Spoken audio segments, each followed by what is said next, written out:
Medyo umulan na dito kapag di umaambon na. Pero hindi man siya tuloy-tuloy at ang init ng singaw niya. At ayun nga, inaayos ko na ng konti yung garden ko dito. Pero ayun, hindi ko matuloy-tuloy dahil sa sobrang init. At medyo may sakit yung mata ko. Hindi ko alam kung anong bakit nagkaroon. Biglang yung mata ko parang nagluluha. Ito yung nasa front yard. At yun, yung garden ko inayos ko na pero hindi ko pa natatapos kasi sobrang init. At marami rin akong ginagawa. Pero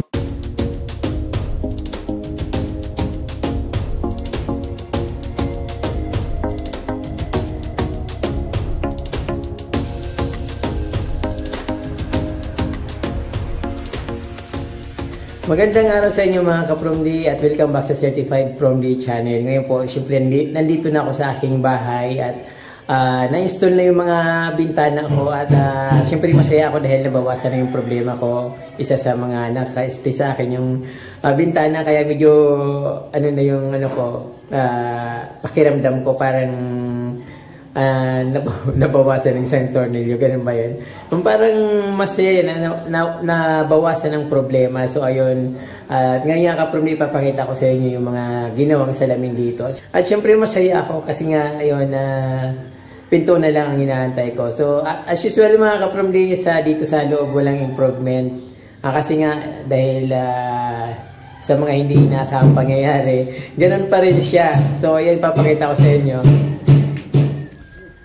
So, ayun mga ka-Promdi, sa wakas, dumating na rin yung mag-install ng aking mga bintana. So, ayun, nakakarating niya lang, natanong ko doon sa labas, sabi ko may pumapasok na mama, may dala-dala mga hamba. So, ito na nga ka-Promdi, ay kakabit na yung aking salamin, window.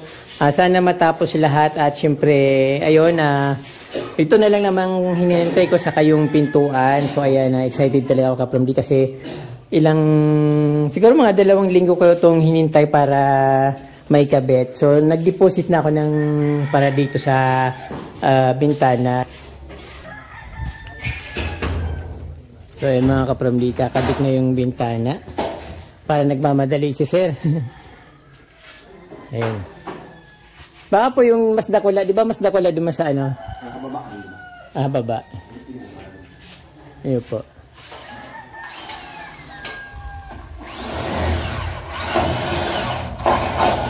Parang bilis-bilis silang ilagay nito.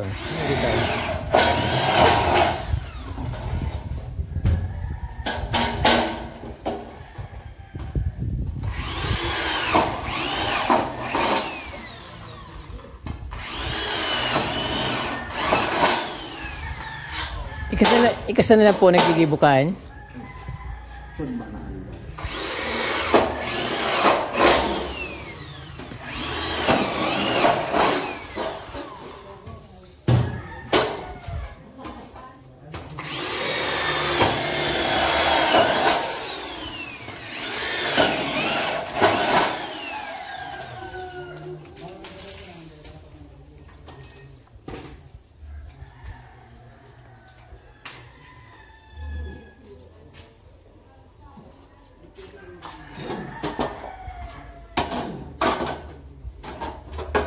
So, ilalagay na yung salamin ay yung hamba.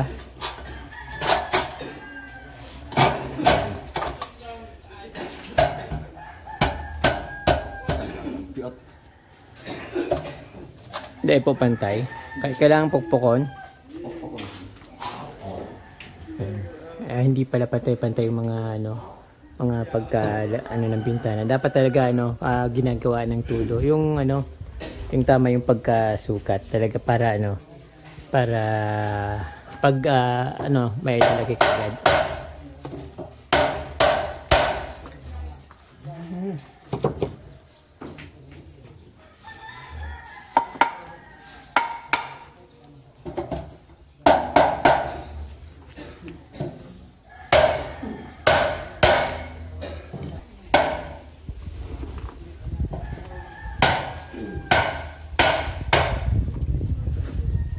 And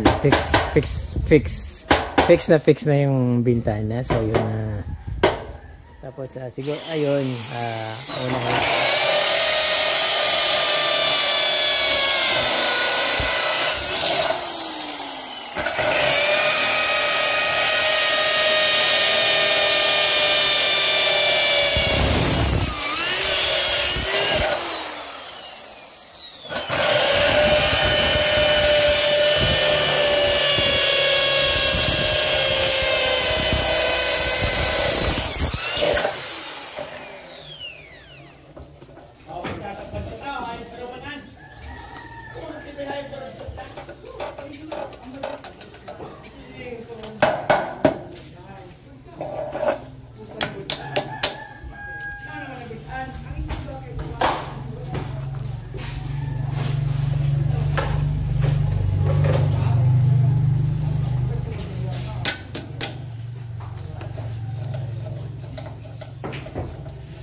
So ayun kapamilya, ayun.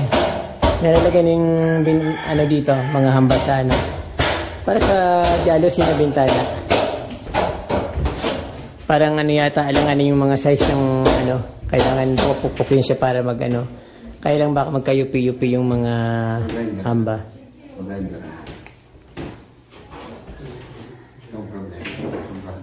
Sobra po. Dito ang maluwag eh. Ayan. Gitna na, kapalan na. Kasi dito din hindi pakita. So ayan na yung problema ng bintana ko. Hindi basta-basta na ilalagay yung mga hamba kasi sukat na yun sa mga size. 130 by 110 or 120 by 120. Katulad na nandito sa harap, nandito sa ano. So ito yung problema dito kasi hindi mailagay-lagay yung ano, yung hamba kasi nga mababa yung simento. So naharangan yung hamba para hindi siya mailagay.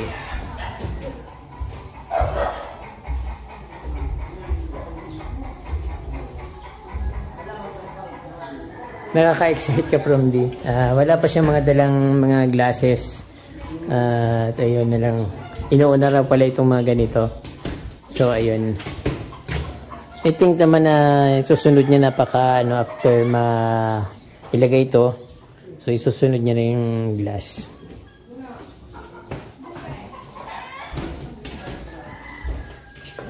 So pwede na ako matulog dito ka-from-D. Pwede na ako lumipat. So yung pinaproblema ko lang naman talaga ka-from-D yung bintana sa kapinto.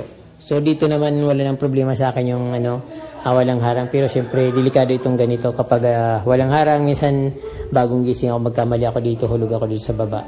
So ayun po mga ka-from-D, unti-unti nang nagagawa yung aking salamin dito sa taas. Ito yung tinatawag na Jealousy Plus.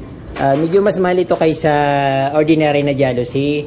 So syempre mas gusto ko naman yung makabago na para maganda rin naman tingnan. At ito mayroon siyang hamba. At nauna niya na itong inilagay itong hamba na ito. Tapos ito pinapahabol. Syempre wala pa yung mga salamin. So yung ilalagay kong salamin dito, yung palagay kong parang sabi ko, yung parang silver. Ayun. So busy si sir yung nagkakabit ng ano dito, ng yung salamin. At ito nga, malapit na. So yung ano na lang ang inaantay. So iba yung Jealousy Plus ka-from-D yung ano niya, yung handle niya.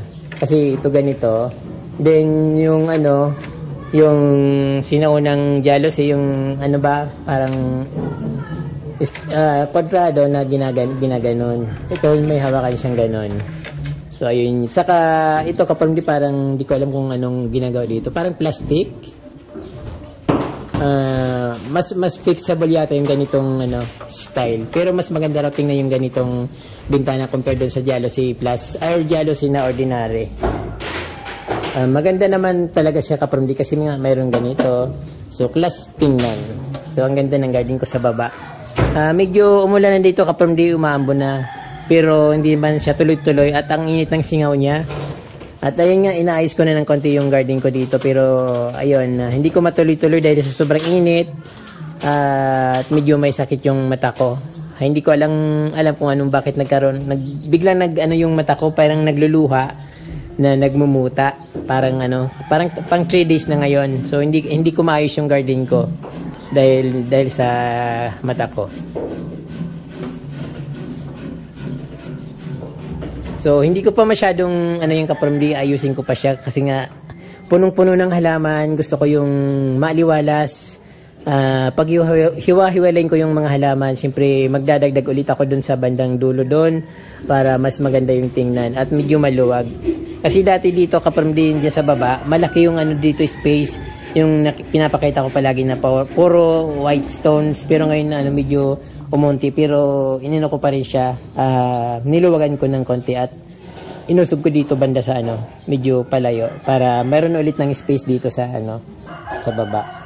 So doon naman yung gagawin ko sa mga susunod at babawasan ko yung mga ililipat ko sa ibang lugar yung mga halaman na nakalagay dyan. Kasi yung iba niyan na halaman dyan, nakalagay yan sa front yard. Kaya nilagay ko dito dahil ginagawa doon. So ayun, maganda pa rin para siyang pag nagkadahon yung mangga kasi pinutol, so medyo maganda ng tinan.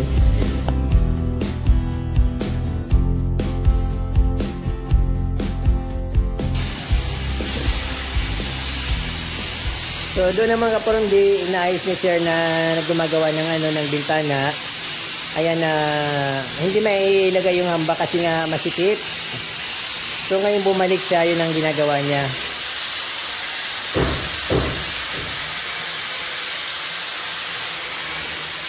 So, umabot yung alikabok dito. So natatakot pa rin ako dito kaparundi kasi mataas to. Baka magkamali ako ng hakbang at tuloy-tuloy ako sa baba. Kaya naiingat ako pa rin umiingat pa rin ako papunta dito. Pababa. So, ayun.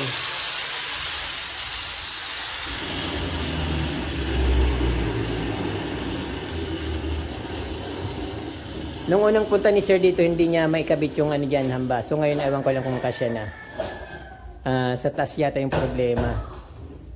Konti na lang.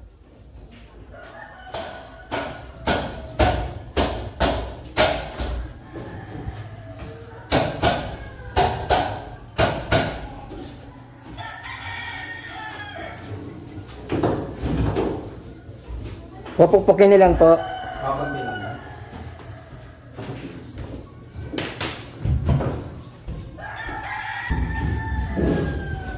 So ayun kaprambi, at least ayun, tapos na nailagay na ni sir yung dito yung hamba sa bintana. Konting pukpok lang tapos ayun, okay na.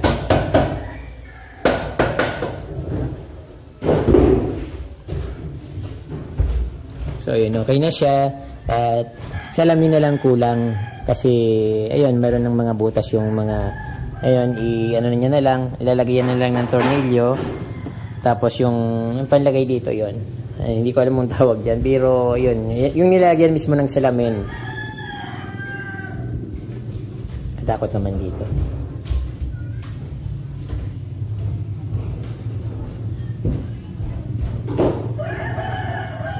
So ayun kaparundi, maganda yung labas na dito ng bahay ko. Maganda sana kung medyo may pa dito, mayroon pang terrace. Pero sa kanilang kaparundi, pag-iipunan ko parang retirement house ko na kasi ito. Wala naman akong ibang pag gagastusan kundi yung magano ng bahay. Pagandahin ko yung retirement house. Wala naman akong bisyo, kaya hindi lugi yung pag-susupport nyo sa akin mga kaparundi, kasi yung kinikita ko naman sa pagbablog ay hindi naman napupunta sa kung saan. Nakakatulong ako sa pamilya ko, sa mother ko, sa sister ko, pero yung hindi naman lahat ng kapatid ko itinutulungan ko. Siyempre kung sino lang yung nandito, at siyempre mayroon naman akong naibibigay sa kanila. At siyempre yung ayun, sarili ko din. So, ayun mga kaparundi, nandito ako sa aking lababo. At ayun na-install na yung aking dito, yung Jalousie Plus. Pero nagkamali sila ng tabas nung salamin na panglagay sana dito. So, yung 4 na piraso ay 1, 2, 3, 4. So, 4 na piraso ay maiksi. Kaya ito, babalikan na naman nila ito. At syempre, may butal. Parang gano'n, no? Ayan, maganda naman yung niya. Ba't ang hirap? Ay. Sira na kagad yung ko. Ayun, ba't ganun? Sira na kagad, kaka-install pa lang. Hindi pa masara. Mamay na nga. Dito. So, ayun yung ko dito, Jalousie Plus. So, dito naman parang one way siya. Nakikita ko sa labas, pero hindi nila ako nakikita sa loob. Pero pag may ilaw dito sa loob, nakikita nila ako. So, later ko na lang ito, parang nagka-problema dito. Yan. Hindi maganda yung pagkaano nito. Saka sira na yung niya. Dapat palitan nila to. Kakalagay lang Sira na kaagad. Ayan. So ayun, sinara ko na, pero mayroon pa rin siyang ano dito, 4 na piraso na mirror na pwedeng ilalagay nila yung butal. Dahil nga nagkamali ng tabas. So ayun kapramdi, dito nga nilagyan ko na ng cortina. So maganda yung pagkalagay nila. Solid naman yung pagkalagay nila kasi nga ayun, hindi siya aalog-alog. Ayan, maganda yung pagkalagay. So ayun, nilagyan nila ng mga silicone sa gilid para siyempre ma-fix yung kung ano yung problema ng glass. So ayan, okay naman siya. Then ayun, nilagyan ko ng cortina. At ito pa dito sa harap, ganun din. Ito yung nasa front yard. At yun, yung garden ko, inayos ko na pero hindi ko pa natatapos kasi sobrang init. At marami rin akong ginagawa. Pero pag may time ako, ginagawa ko siya, hindi ko lang maayos. So ayan ang makikita ko dito sa front yard. Kapag naayos siya, sobrang ganda niya kapag kaya lang, ayun nga, ginagawa pa yung bako dun sa harap. Hindi ko muna masyadong pinapaganda kasi baka apak-apakan lang yung halaman. So ngayon kapag pupunta tayo sa taas at ito, same pa rin, walang improvement yung hagdan dito dahil iniwanan ako ng aking karpintero. Hindi man lang sinabi na ano gagawin pa ba or hindi. 1 linggo ko na siyang inaantay, dapat nakapagpagawa na ako. So ang nangyari, walang gumagawa kasi nga natatakot dun sa karpintero ko baka daw magalit sa kanila pag ginawa nila ito. So sabi ko wala naman ang kontrata kaya ayun, nakahambala. Pati yung ano dito kapag yung cabinet, iniwanan na lang dito. So parang unfair naman.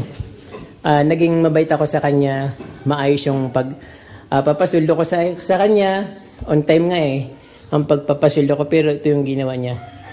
Iniwan lang, hindi man lang pinaayos, hindi man lang inayos, at sana tinapos niya man lang itong cabinet na ito, at kasi pinabili niya sa akin yung mga kailangan, so kompleto naman siya, at install na lang. So by the way anyway, tapos na yon at hanap na lang ako ng gagawa ng aking cabinet. So, okay na.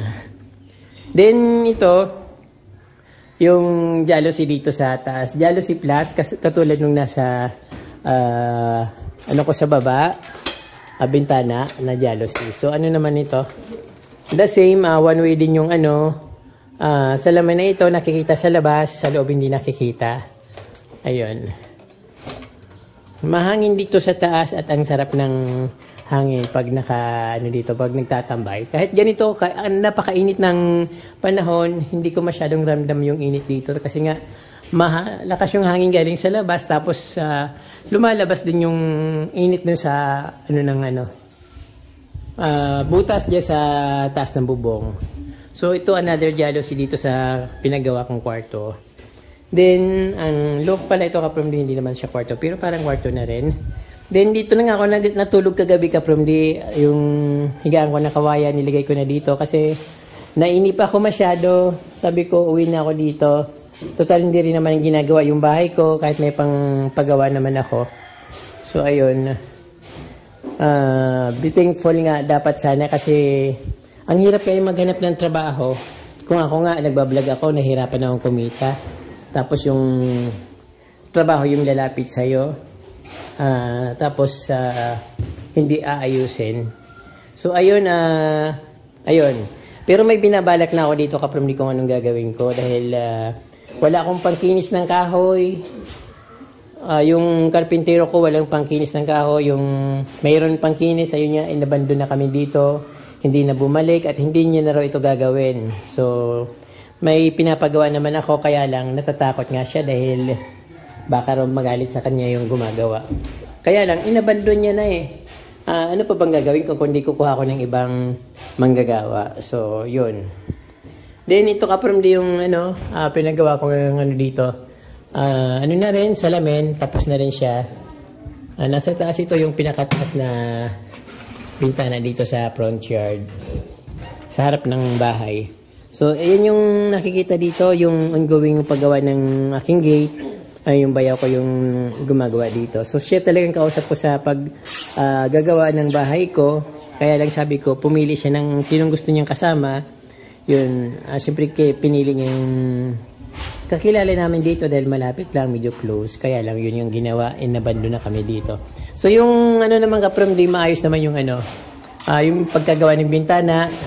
Sabi ko nga hindi na siya alog-alog katulad nung paglagay niya nung una. Hindi ko naman alam na nilalagyan pa pala ulit yun ng mga parang ano yung, anong tawag dito? Silicone. Ayun, nilagyan pa nila ng silicone para hindi siya aalog-alog. Ayun, okay naman siya kaprom di.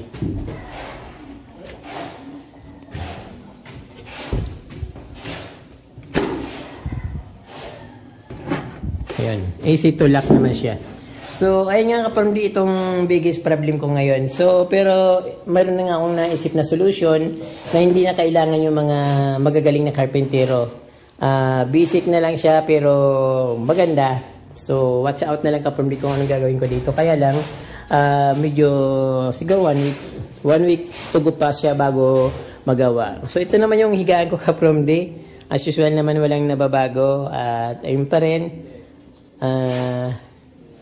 Kaya lang malaki na yung ano ko dito, kwarto ko. So ang gusto ko lang sana ito magawa.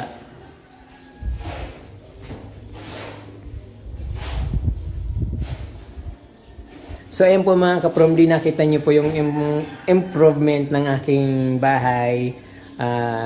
Mabagal yung improvement niya, pero syempre natutuwa ako kapag may nakikita akong may nadadagdag. So ayun, hanggang sa muli at maraming salamat sa inyong panunod. At kung hindi pa po kayo nakasubscribe, mag-subscribe na po kayo. At syempre, pindutin nyo po yung notification bell para updated po kayo sa aking mga bagong post na videos. Ayan po, maraming po salamat at Diyos mabalos and muchas gracias.